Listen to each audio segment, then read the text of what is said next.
አምስተኛው መንገድ ዳታና ጥልቅ ምርምር AI ሪሰርች። አሁን ወደ መጨረሻውና እጅግ ጠቃሚ ወደ ሆነው ነጥብ ደርሰናል። ዳታና ምርምር።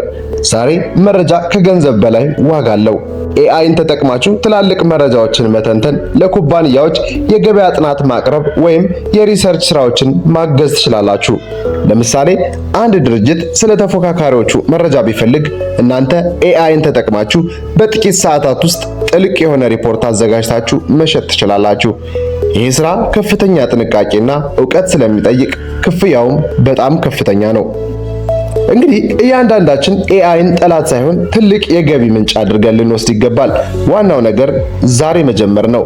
ከነዚህ 5 መንገዶች ውስጥ የትኛው ይበልጥ ደስ አላችሁ ወይንም ተመቻችሁ? ወይንም ደግሞ የትኛው ላይ ዝርዝር ቪዲዮ እንድሰራላችሁ ትፈልጋላችሁ? ኮሜንት ላይ አሳውቁን። ይህንን ቪዲዮ ጠቃሚ ሆኖ ካገኛችሁት ለጓደኞቻችሁ ሼር አድርጉላቸው።